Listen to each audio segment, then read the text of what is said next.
Ladies and gentlemen, may I have your attention, please? Covering both sides of the big issues with the analysis you trust on News Radio 1040 WHO. You and I are both enduring, I'm sure, a little bit of stress about this ongoing Israel and Hamas war. And part of this is, unflinchingly, we're taking a look at some of the atrocities that are being perpetrated in this war. And it affects us, you and me. We're human beings. So the question then is, with all of this going on in the world, how much should you be sharing with your kids? What should you be telling them about what's going on? Should you share with them at all? One of the guys I really enjoy talking to about this type of issue is mental health expert Dr. Vince Callahan. Dr. Callahan is back on my Davison Family Dentistry Newsmaker line to chat with me on this. Dr. Callahan, welcome back to Iowa Radio. Good morning.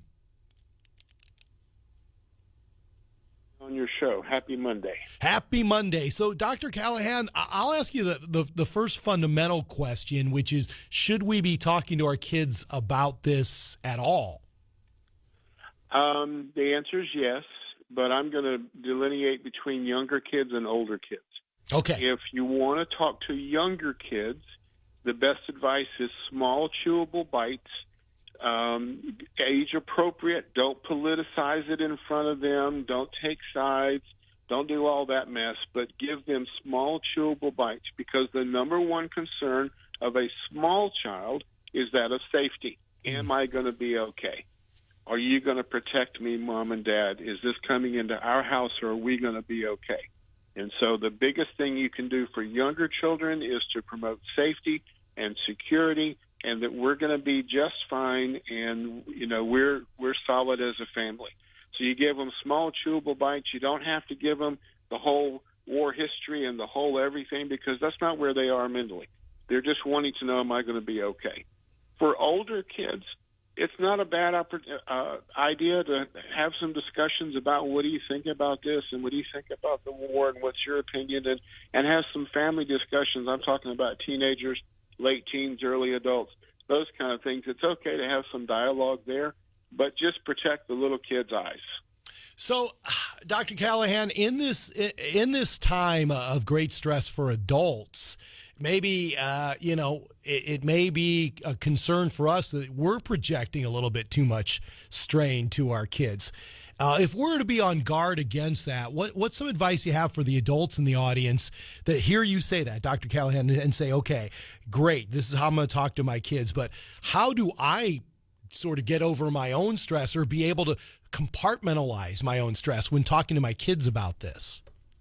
Well, we have to remember that kids mirror what they see in their parents. So whatever you are doing, they're going to do the same or feel the same way. And so for the adults, for me personally, I'll watch little bites of the news. I can't watch it for hours.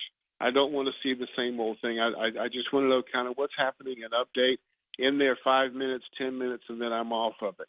And that to me manages my own personal stress as an adult. I know that it's going on. I kind of keep up the status of where things are, and then that's all I really need to see. So I'm going to say, first and foremost, limit your exposure to what you're watching, because that exposure is going to create more stress. Then you're going to mimic the stress. Your kids are going to see that. They're going to do the same thing, and then we've got a vicious cycle going on. Dr. Callahan, though, what would you say to people, like you said, let's avoid the politics of it all, but then there'll be people who say, well, you can't put your head in the sand either, and trying to avoid it is not a good thing. Is it a matter of balance? Absolutely. Everything in moderation. Yeah. And when I say politicizing, especially for little kids, they don't get all that. They don't understand the nuances. So that's why their biggest thing is safety and security, and am I going to be okay? You can have an opinion, of course, and you can have that opinion with your kids, and that's healthy to have dialogue. And it's healthy if your kids have an opposing opinion to you. It's all right, and that's really what I mean by politicizing. Don't slam them for not agreeing necessarily with your position, because they may have a different opinion.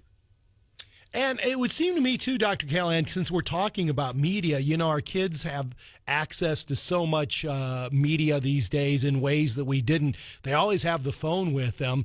That's got to be one of the things, because I was just thinking about your answer to me about limiting your exposure to all of the details. And you also have to kind of monitor what the kids are doing, too, because they got that phone in their hands. They could be seeing all kinds of crazy stuff, can't they, all day long?